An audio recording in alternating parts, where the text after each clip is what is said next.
Hello student, welcome to I science. तो देखिए हम लोग का जो फिजिक्स का जो सीरीज है फिजिक्स डेरिवेशंस का वो मैं कंटिन्यू कर रहा हूँ। तो मैंने आपके लिए ऑसिलेशंस चैप्टर नंबर 5 तक कंप्लीट किया है। आज का जो वीडियो है वो chapter number 6 superposition of waves, इस पे डेरिवेशंस है, जैसे कि आपने थंबनेल में देखा ही होगा।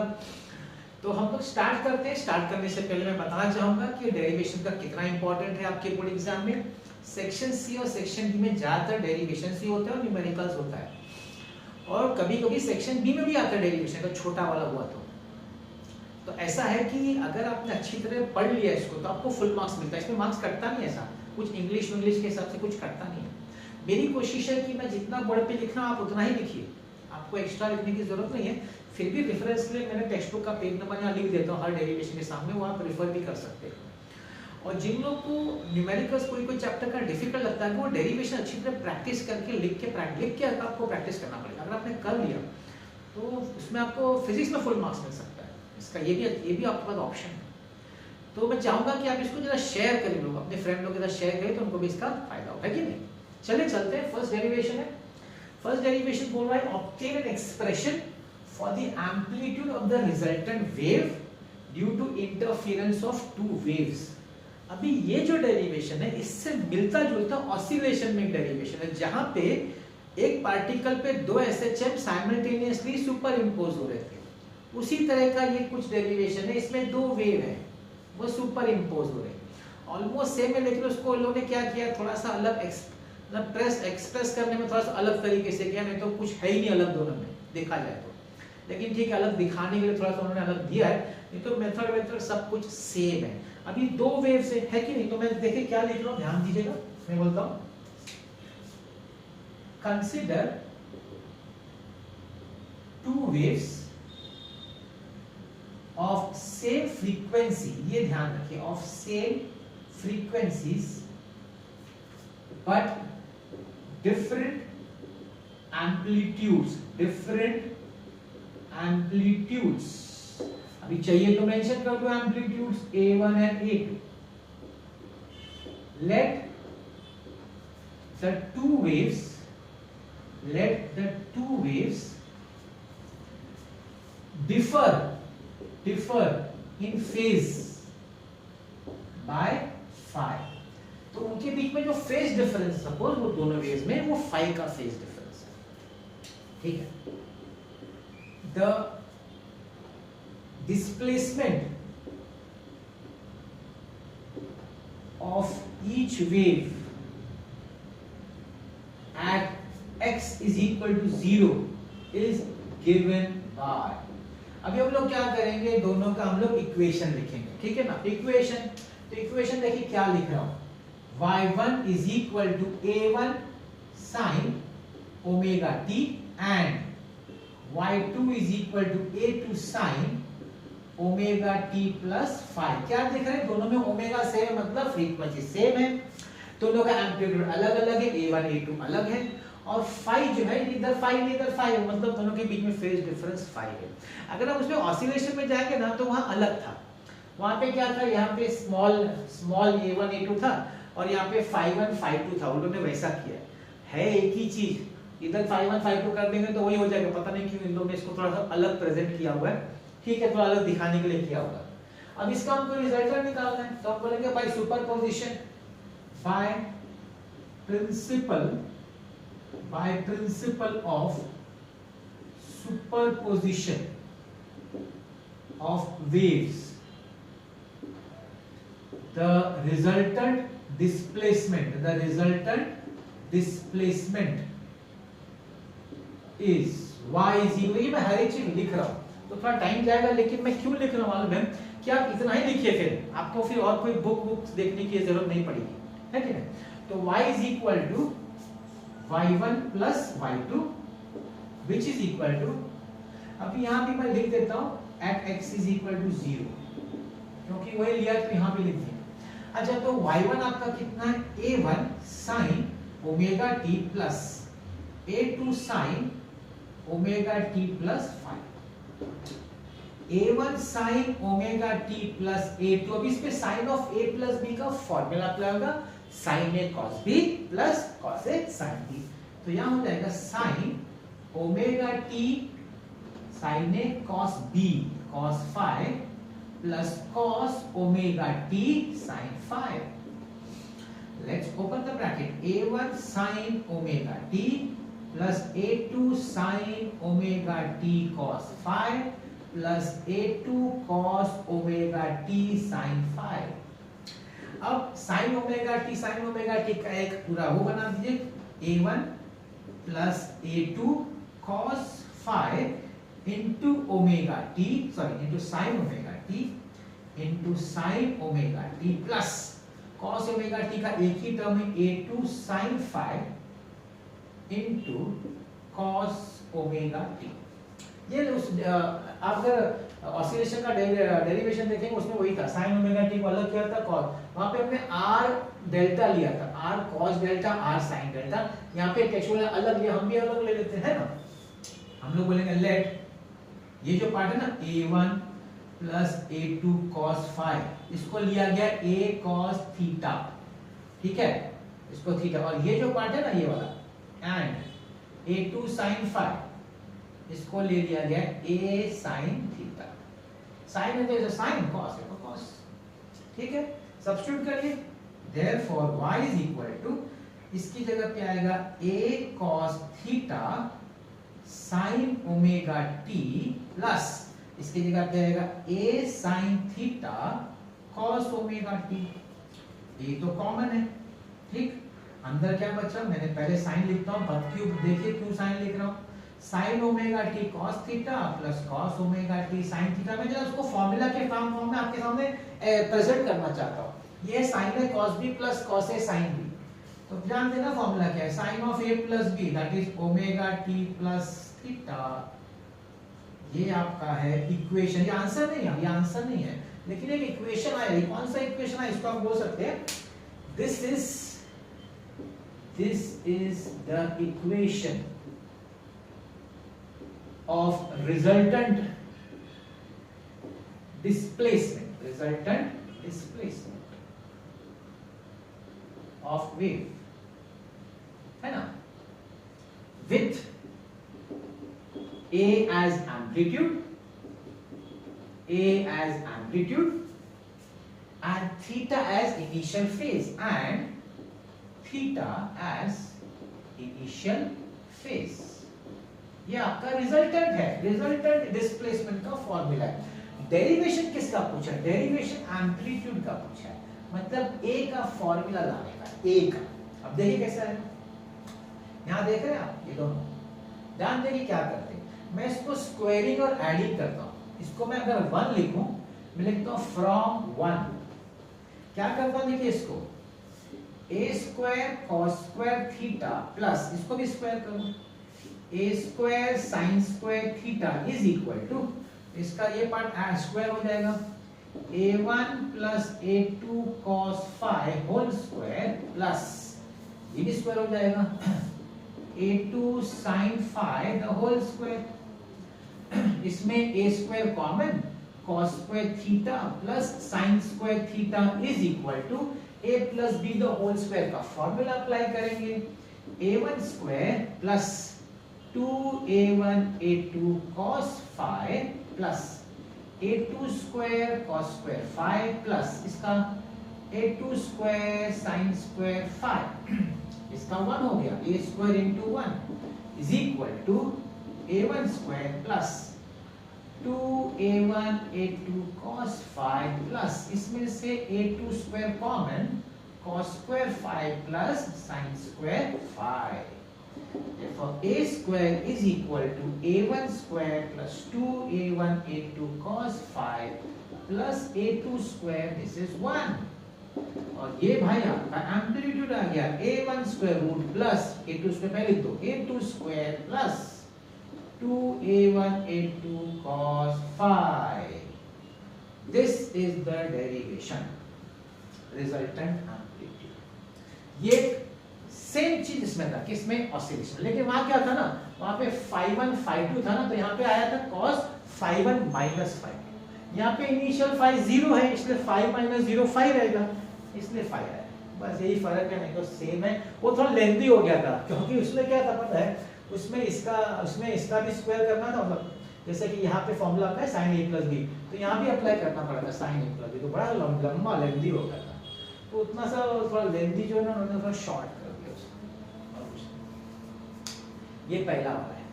अब जो मैं दूसरा करने जा रहा हूँ वो तो सबसे इंपॉर्टेंट है इस चैप्टर का, स्टेशनरी वेव का इक्वेशन। स्टेशनरी वेव जो बनते हैं ना उसका इक्वेशन निकालने का, और नोड और एंटी नोड के बारे में जो डिस्टेंस है उसके बारे में क्वेश्चन, ठीक है ना। चलिए देखते हैं derivation number 2।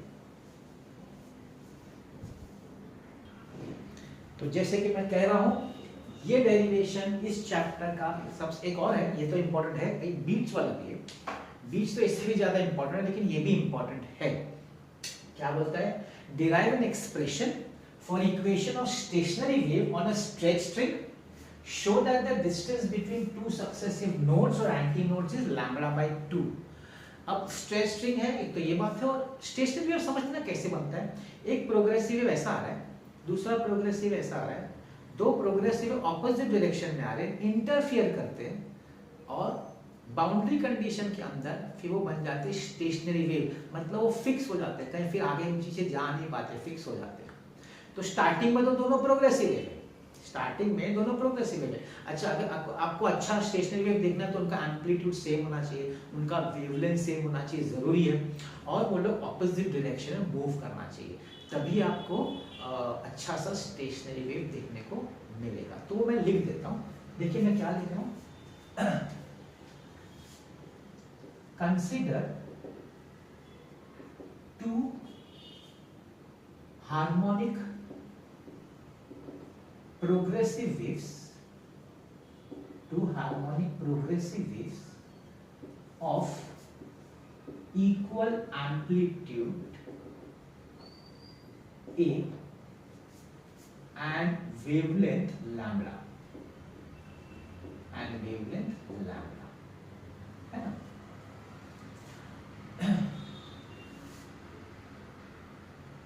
Suppose they are, अच्छा सपोज मैं इसमें लिख देता हूँ, कंसिडर टू हार्मोनिक प्रोग्रेसिव और equal amplitude and wavelength lambda propagating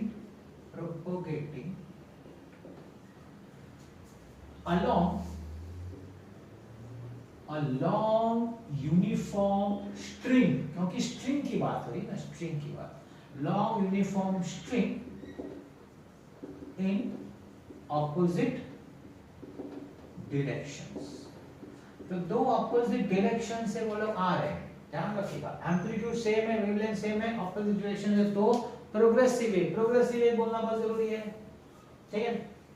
okay, the equation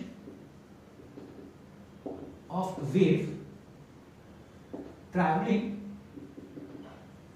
along x axis in positive direction is, मतलब पॉजिटिव डायरेक्शन वाला is क्या लिखेंगे, देखिए उसके y1 is equal to small a, यहाँ एम्पलीट्यूड स्मॉल a तो a लिख sin 2 pi nt minus x by lambda। ये आपका हो गया पहला वेव। दूसरा, the equation of wave travelling along x axis in negative direction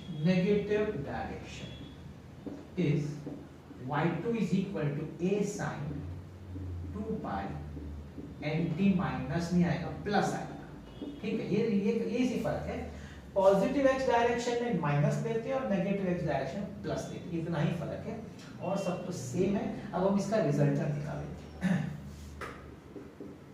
the resultant display, अच्छा व्हेन दे इंटरफेयर, वो भी लिख देता हूँ। देखिए मैं थोड़ा थोड़ा लिख, जो जो जरूरत है ना वो मैं लिख रहा हूँ, जिससे कि आपको कंफ्यूजन ना हो, ठीक है ना। व्हेन द वेव्स, तो मैं ना राइटिंग पे भी ध्यान देना कि इतना ही लिखना आपको बोर्ड में, अलग से कोई लिखना नहीं है। When the waves interfere, the resultant the resultant displacement of particle is given by principle of superposition of waves. ठीक है, ये मेंशन हो गया, प्रिंसिपल वर्ड मेंशन कर देने का। यहाँ क्या हो जाएगा, y is equal to y1 plus y2 is equal to y1 copy करो, a sin 2 pi nt minus x by lambda plus a sin 2 pi nt plus x by lambda. a common है, a is common, इसको क्या पढ़ने का, इसको पढ़ने का sin c plus sin d। अब जिनको नहीं मालूम उनके लिए मैं अलग से यहाँ लिख देता हूँ, फिर रब कर दूंगा। sin c plus sin d का formula sin c plus sin d is equal to 2 sin c plus d by 2 cos c minus d by 2। ये याद रखना पड़ेगा आपको, क्योंकि यहाँ यूज करना है वो। अब वो देखिए मैं यूज कर रहा हूँ, तो 2 sin c plus d by 2 मतलब क्या, ये दोनों को ऐड करके डिवाइड बाय 2 करो। तो ऐड कैसे होगा, ध्यान से देखना, मैं ब्रैकेट ओपन कर रहा हूँ, 2 pi nt minus 2 pi x by lambda plus ये क्या ऐड करो, 2 pi nt plus 2 pi x by lambda divided by 2, वो हो गया sin c plus d by 2। अभी cos में ये लिखने का, लेकिन इसमें माइनस मतलब साइन चेंज करने का, तो ये हो जाएगा 2 pi nt minus 2 pi x by lambda minus 2 pi nt minus 2 pi x by lambda divided by 2। थोड़ा सा बड़ा। अब बड़ी अच्छा इंपॉर्टेंट चीज क्या मालूम है, टेक्स्ट बुक वालों ने ये सब कुछ दिखाया नहीं, सीधा फाइनली क्या बताया, बता तो कहां तक बोलूं मैं, क्या उड़ा डाला है। अब इसमें क्या होगा, देखिए ये कैंसिल हो जाएगा, है कि नहीं, यहाँ पे क्या कैंसिल हो जाएगा, ये कैंसिल हो जाएगा। तो देखिए क्या हो जाएगा 2a sin, अब देखिए 2 पाई nt 4 पाई nt होगा, अपॉन 2 करें तो कट जाएगा, तो मैं ये लिख देता हूँ 2 पाई nt, ये हो गया cos में देखिए minus 2 pi x by lambda minus 2 pi x by lambda हो जाएगा minus 4 pi x by lambda, upon 2 take 2 cut जाएगा, तो minus 2 pi x by lambda minus 2 pi x by lambda. अब यहाँ देखिए क्या है, cos ऑफ माइनस थीटा आप जानते हैं ना, what is cos of minus theta, cos of minus theta is plus cos theta, so 2a cos 2 pi x by lambda into sin 2 pi nt। Text book ने क्या किया है, ये लिख के सीधा ये लिख दिया। अब ये सिखाया नहीं है फॉर्मूला, हाँ फॉर्मूला बोला कि यूज करने का, बोला आप लोग यूज करो, ठीक है, तो मैंने आपको करके दिखा दिया। तो ये आपका y हो गया।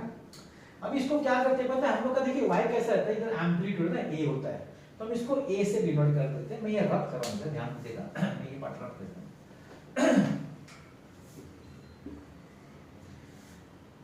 Therefore y is equal to a sin 2 pi nt, a equal to 2a cos 2 pi x by lambda is amplitude, ये amplitude है, resultant wave का amplitude। So you बोल सकते हैं this is equation of stationary wave. ये stationary wave का equation है भाई, ये जो दो वेव इंटरफियर करे ना उसका इक्वेशन है। क्वेश्चन यहाँ, तो ये आपका पहला पार्ट हो गया, derive an expression for equation of stationary, हो गया भाई, this is your equation of stationary wave, a sin 2 pi nt, और a क्या है मैंने लिखा इधर, ये हो गया आपका 3 मार्क या 2.5 मार्क समझो, 4 मार्क में से। अब 1 मार्क मतलब 1 ही मार्क बोलूंगा या 1.5 मार्क जो भी है। Show that the distance between two successive nodes or antinodes is lambda by 2। अब हम बात करेंगे nodes and antinodes की। Condition for nodes। आप nodes जानते हैं ना क्या है? Minimum, जहाँ पे minimum displacement।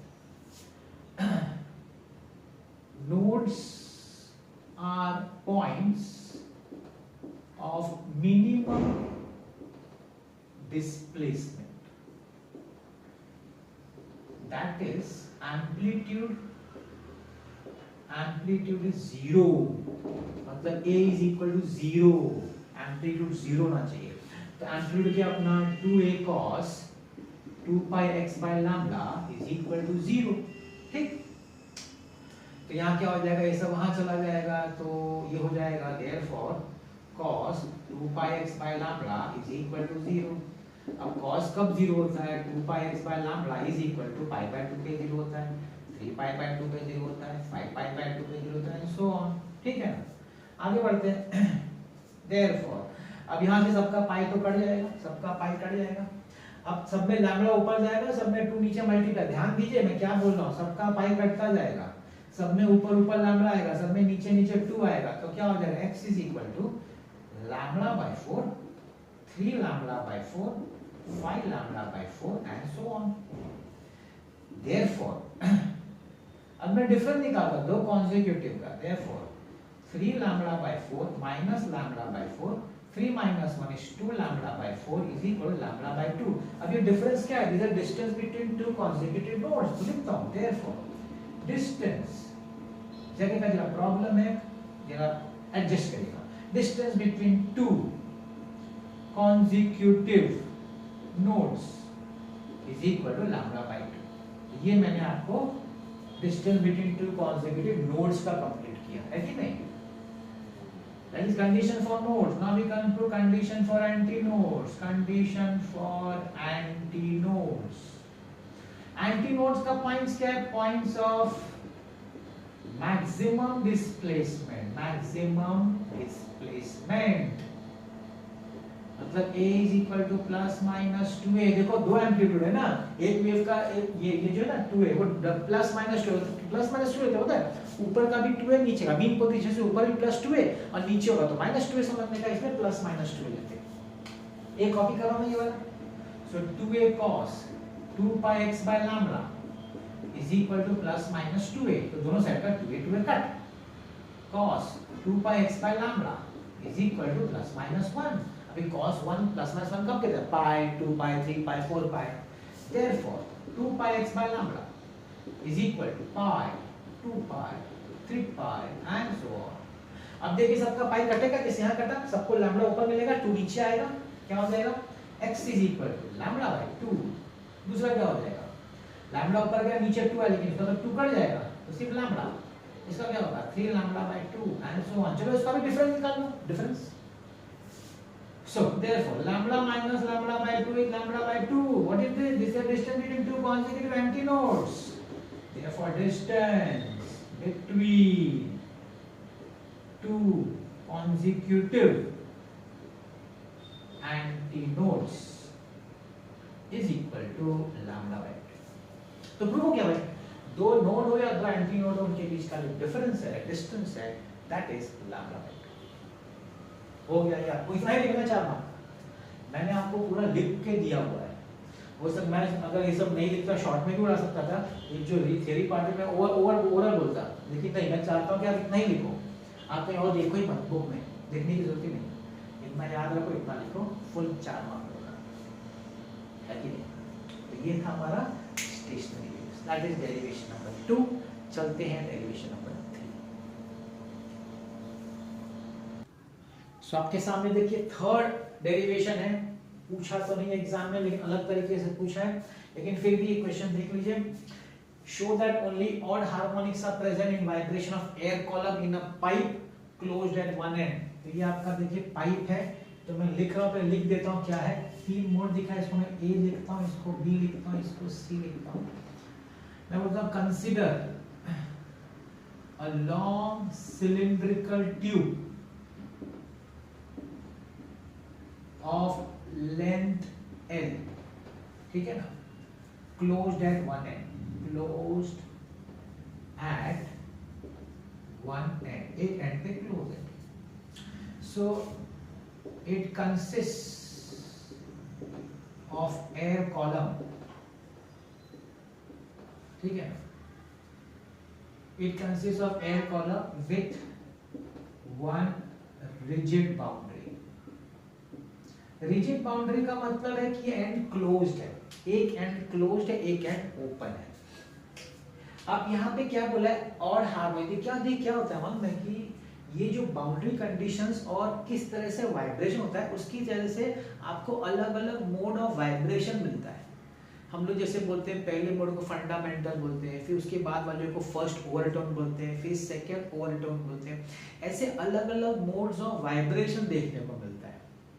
तो उनका ये कहना है कि ये बताओ कि ये क्लोज एंड में जो मोड्स ऑफ वाइब्रेशन अलग अलग देखने को मिलता है ना, उसमें सिर्फ ऑड हार्मोनिक्स ही देखने को मिलेगा, ऐसा उनका क्वेश्चन है। अब देखिए मैंने 3 ट्यूब बनाया है, 3 होता नहीं है, आप तो इनफाइनाइट भी बना सकते हैं, हम 3 लेके उसको जनरलाइज करेंगे और कुछ नहीं। आप 4, 5, 6 बहुत सारे ट्यूब बन सकते हैं, लेकिन हम लोग सिर्फ 3 ट्यूब लेके उस चीज को जनरलाइज करेंगे और ये दिखाने की कोशिश करेंगे कि जो मोड्स ऑफ वाइब्रेशन है, अब यहाँ देखिए आपको देखने को मिल रहा है एक एंटी नोड, एक नोड है, जबकि सेकंड मोड ऑफ वाइब्रेशन आपको 2 एंटी नोड दिख रहा है, 1 2 और 2 नोड दिख रहा है।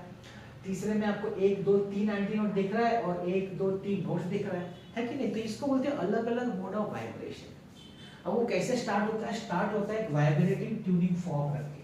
आपको एक वाइब्रेटिंग ट्यूनिंग फॉर्क रखना पड़ता है एट द ओपन एंड, ठीक, और उसकी वजह से लॉन्जिट्यूडनल वेव्स फॉर्मेशन होता है, क्योंकि वाइब्रेशन होगा, एयर कॉलम अंदर वाइब्रेट करेगा in the form of longitudinal waves.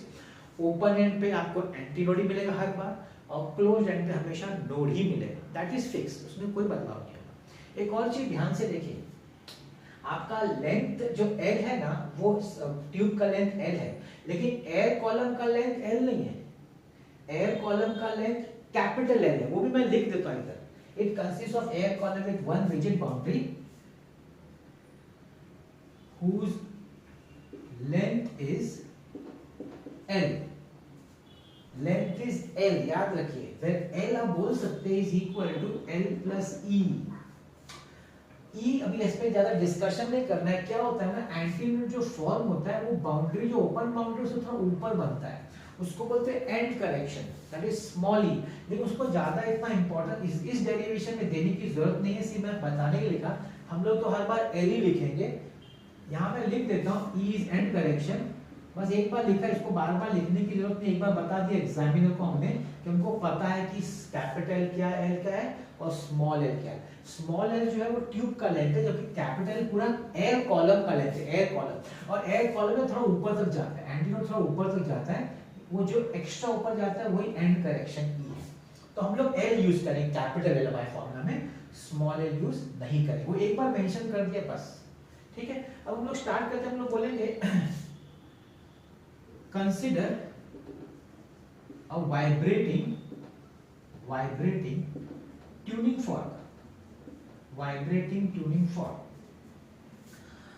placed above the open end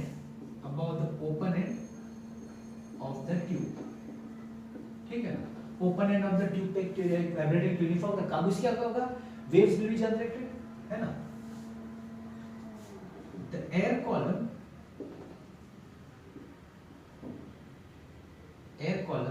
will vibrate, will form longitudinal waves, and after reflection from closed end will result in stationary waves, इधर से reflect होगा फिर stationary wave बन जाएगा। We due to this, अब यहां भी लिखता हूं, due to this we have different modes of vibration, different modes of vibration। अब मैं स्टार्ट करता हूं first mode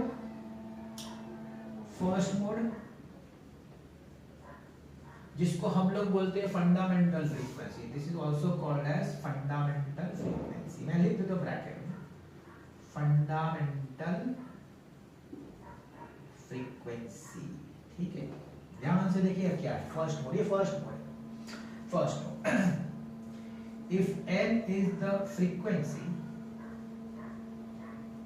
then v is equal to n lambda होता है, तो n क्या हो जाएगा, n हो जाएगा v by lambda, v by, अब यहां ध्यान दीजिए, अभी आपका ये जो कितना पार्ट है, ये जो पोर्शन है लैम्बडा, अगर वेवलेंथ, अगर हम लोग वेव देखेंगे, देखिए अगर आप वेव देखेंगे, वेव, ठीक है ना, ये पूरा एक वेव होता है ना, यहाँ से यहाँ तक एक वेव बना, तो इतना पार्ट जो है वो लैम्बडा बाय 4 होता है, इतना पार्ट जो है लैम्बडा बाय 2 होता है, तो लैम्बडा बाय 4 बना, तो यहाँ पे जो वेव का पार्ट बना है ना इन टर्म्स ऑफ वेवलेंथ, वो लैम्बडा बाय 4 बना है।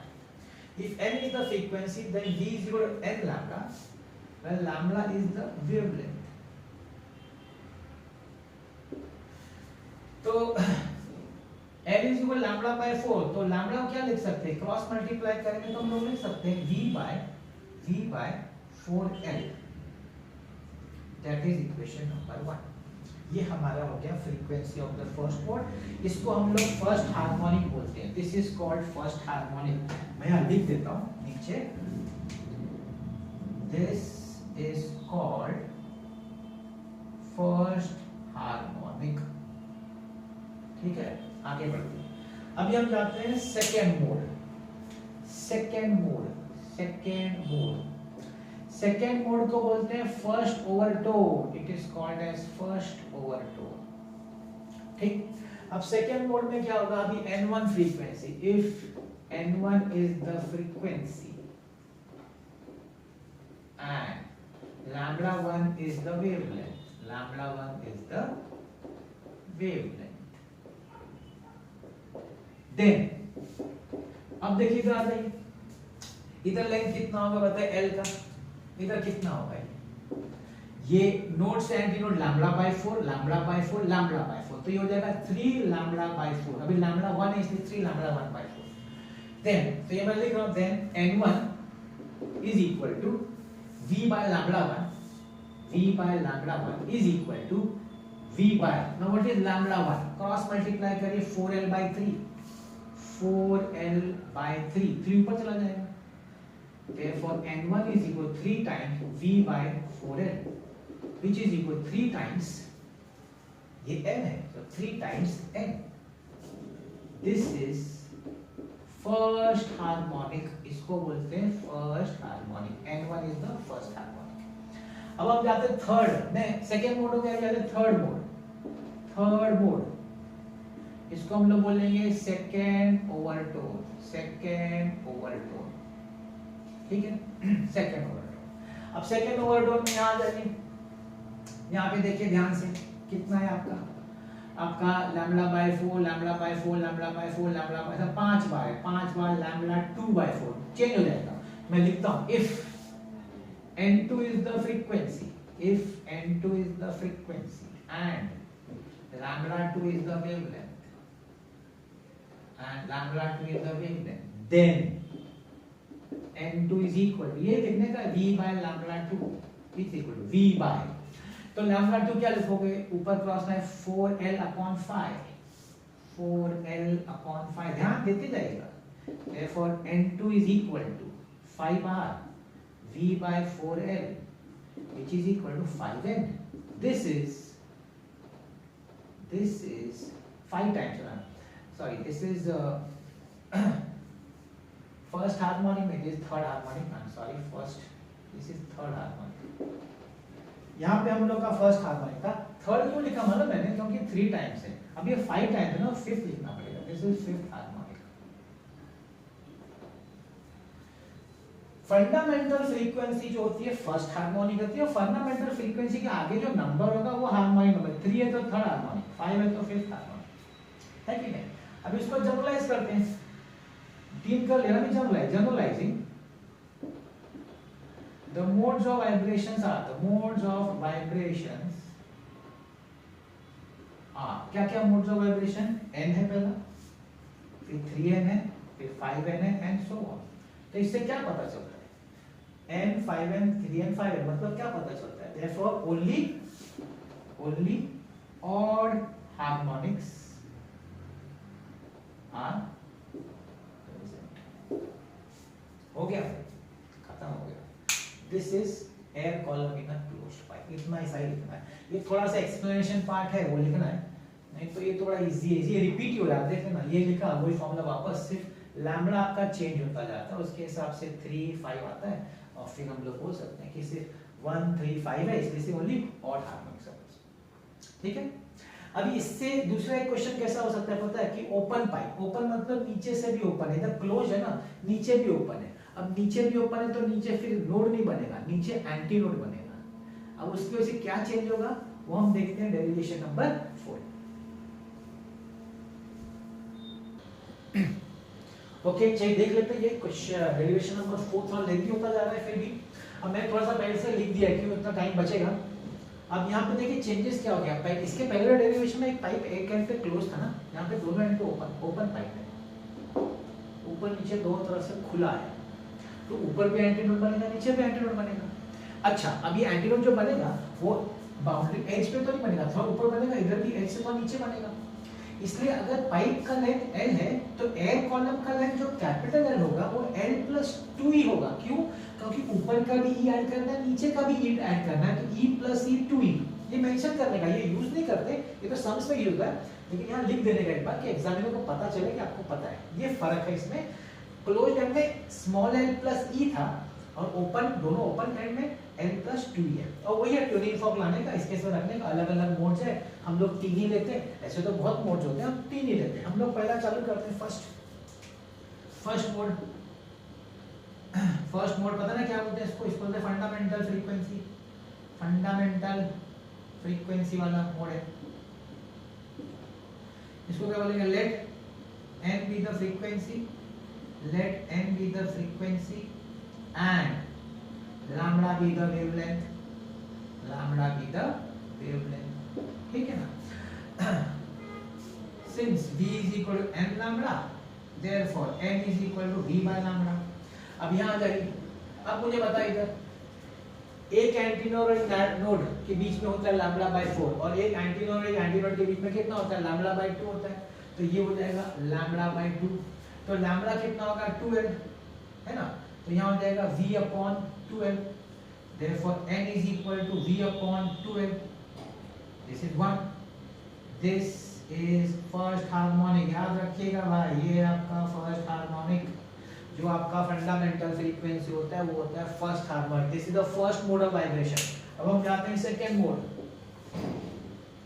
सेकंड मोड जिसका नाम है first overtone, first overtone. Second mode को फर्स्ट ओवरटोन बोलते हैं।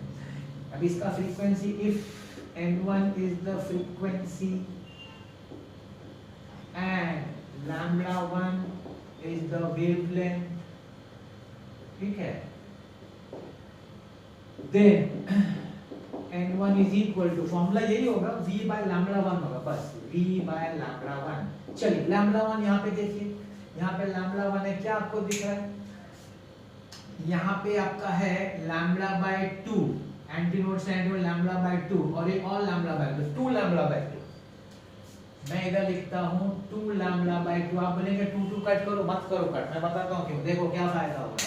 तो यहाँ पे आपका λ1 है, 2 λ1/2 क्रॉस मल्टीप्लाई करोगे तो 12/2।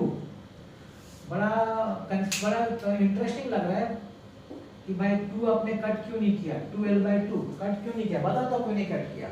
ये जो डिनोमिनेटर का 2 है मैं ऊपर ले जाता हूँ, तो क्या हो जाएगा 2 times v/12। therefore n1 is equal to 2 times, but v/12 क्या है, v/12 is fundamental frequency 2n। This is second harmonic, this is second harmonic, क्योंकि 2 टाइम्स है, इसके पहले वाले में 3 टाइम्स था, वो तो थर्ड हार्मोनिक था, लेकिन 2 टाइम्स है तो सेकंड हार्मोनिक। देखो थर्ड मोड, थर्ड मोड इसको बोलते हैं second overtone. if n2 is the frequency, if n2 is the frequency and λ2 is the wavelength, then n2 is equal to v by λ2। चलो देखते हैं इसका क्या हो जाएगा। इसका ध्यान से देखो क्या होगा, एंटीनोड से एंटीनोड λ/2 λ/2 λ 3 बार, 3 टाइम λ2/2, ठीक है ना। तो λ2 क्या लिखोगे, क्रॉस करोगे तो 12/3, तो यहाँ आ जाएगा v/2 v upon 2l by 3, 3 को ऊपर ले आओ, 3 times v by 2l. So n2 is equal to 3 times v by 2l is my fundamental frequency, that is n. This is third harmonic. ये क्या है भाई? ये थर्ड हार्मोनिक आ गया. तो क्या दिख रहा है? Generalising the modes of vibrations are क्या क्या है? पहला वाला n है, फिर 2n है, फिर 3n है and so on. इसका क्या मतलब? सब हार्मोनिक्स प्रेजेंट है ना? 1 2 3 4 5. वही तो बोला है, show that are all, therefore all harmonics are present. आपको लिख देने का in vibration of air column open and open. ठीक लिख देने का. तो देखिए इसके पहले वाले और इसमें सेम ही है, सिर्फ थोड़ा सा चेंजेस हो गए. यहाँ नोड आ जाता है और ओपन में एंटीनोड आता है. यहाँ पे L+2 आता है. इसकी वजह से यहाँ क्या हो जाता है? फॉर्मूला में 12 आता है. वहाँ पे हमारा V/4L था. ये फर्क था. ये थोड़ा फर्क है. ये दो डेरिवेशन है मेरे ख्याल से. इस साल शायद पूछने को अभी तक पूछा नहीं है, तो शायद थर्ड और फोर्थ में से पूछ सकते हैं. 2-3 और डेरिवेशन से, मगर मुझे लगता है कि ये वीडियो थोड़ा लेंथी हो गया है. तो हम लोग इसका पार्ट 2 वीडियो निकाल लेते हैं, कि नहीं? जैसे ऑसिलेशन का निकालते इसका में निकाल लेते हैं, क्योंकि मैं थोड़े लेंथी डेरिवेशन थे. तो 4 डेरिवेशन तो मैंने कर दिए और 3 डेरिवेशंस और है. तो मैं सोचता हूँ उसको मैंने नेक्स्ट वीडियो में डालता हूँ, नहीं तो ये वीडियो थोड़ा लेंथी हो जाएगा. तो देखते रहेगा वीडियो. तो अपने फ्रेंड को प्लीज शेयर करिएगा, और कुछ हो तो डेफिनेटली मुझे कमेंट में बताइएगा कैसा लग रहा है आपको. मैं थोड़ा सा लिख रहा हूँ, थोड़ा थियरी पार्ट है, क्यों मैं लिख रहा हूँ ये भी मैं बता रहा हूँ आपको, क्योंकि मैं नहीं चाहता कि आप कहीं और से लिखें. इतना ही लिखेंगे तो आपको फुल मार्क्स मिलेगा. बस इतना ही है कि नहीं? तो प्लीज़ को शेयर करिए, लाइक करिए, और कुछ हो तो डेफिनेटली कमेंट भी करिए.